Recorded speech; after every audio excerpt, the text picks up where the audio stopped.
Outside of the temple, silenced.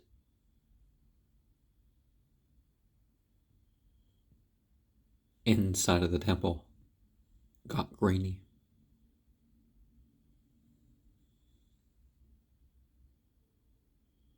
There was a gray egg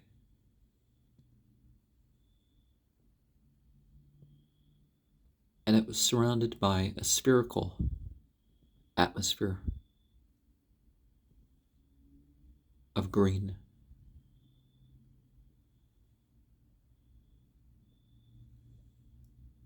I felt a movement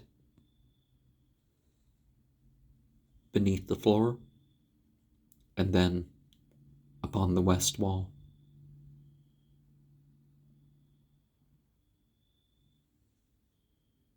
A white layer,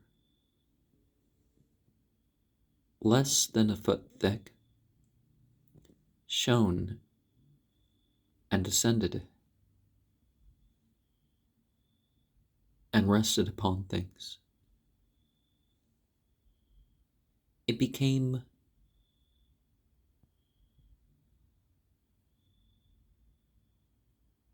thin and violet, with inclusions of other colors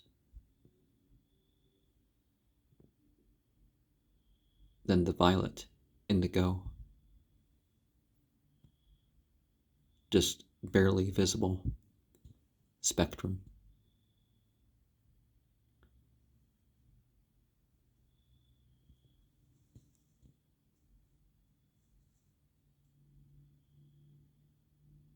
I felt very buzzy, like turning up one of those vibrating chairs all the way up till it feels like you're moving inside.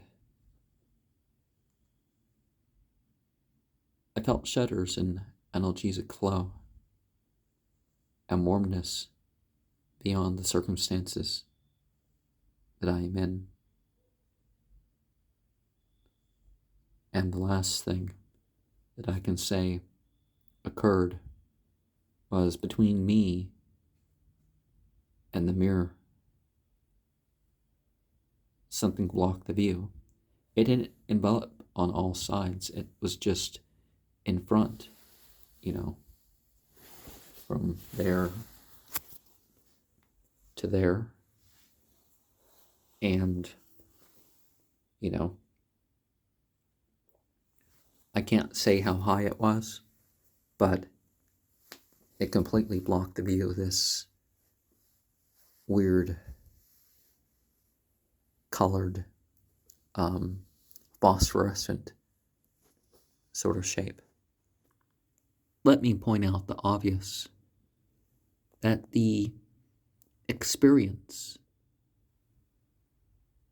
of reading in the middle of a ritual, the shifting of states necessary to do that, and the temple setting of such reflective study is different than just picking up a bed and sitting on your, picking up a book and laying on your bed or sitting in a chair or whatever. Who is the real Rosicrucian? Well, I would say it's a type of something that was brought up in the 18th century, but whether you've been officially trained by an order or not, it matters not as much. And it was the sort of predecessor of the Golden Dawn in a way.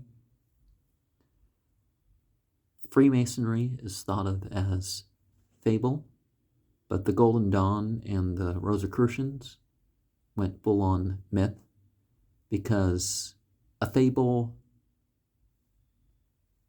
transfers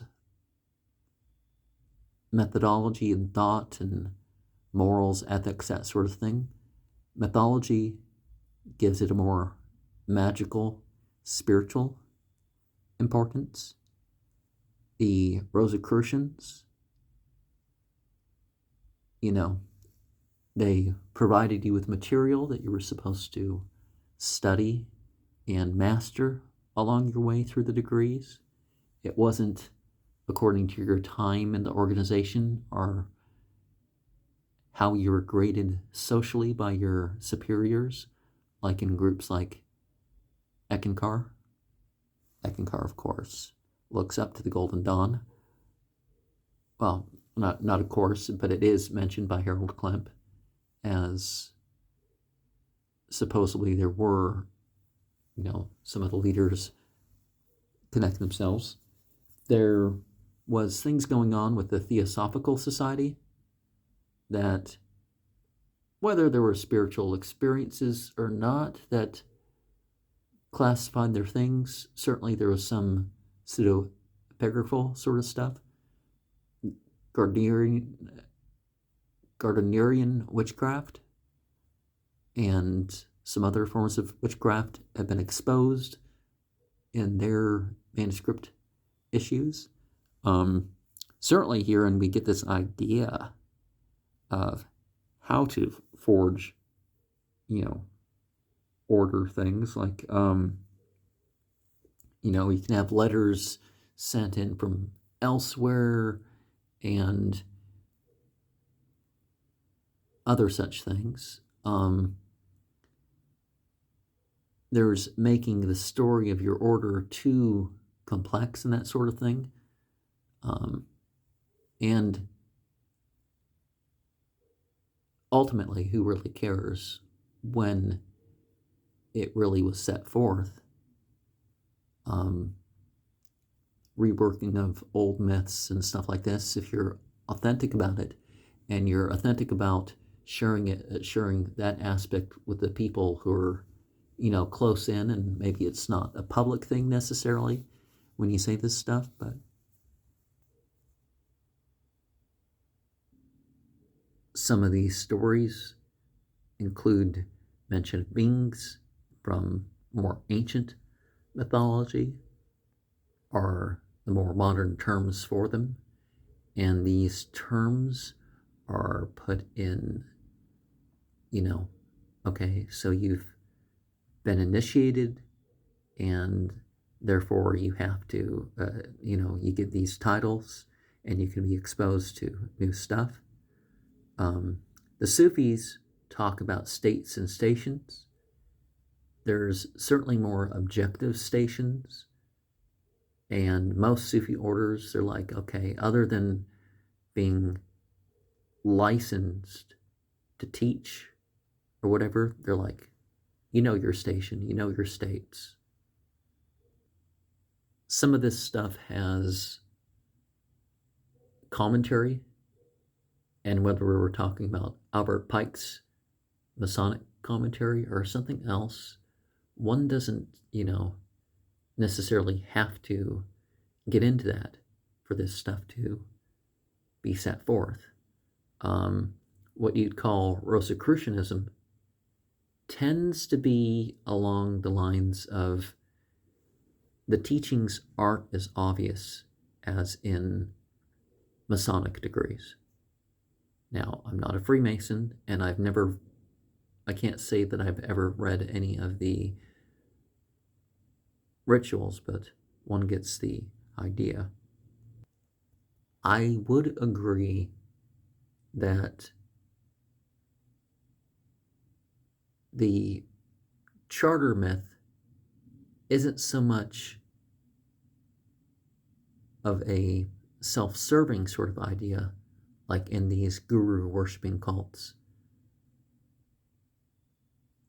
It is more along the lines of, something that forms a social function and it gets the order going. Now, I don't think you have to be dishonest to operate a secret society. I'm fine admitting something that happened in 1996, or whether we're talking what happened to me in 2000, or any initiation that I've particularly received. Now, if I have been sworn to secrecy and that sort of thing, then, you may never hear anything to that regard, because it's like, as a rule, you don't tell the secrets, right? Not only is that part of the experience, but, why should I break my trust? We don't have to rely on secret chiefs that are of a spiritual nature to work through such systems. Now, if there are beings that join in the work, they may join in the work. The Alchemical Wedding of Christian Rosenkreutz, the Confessio, and the Fama Fraternatis is worth looking into.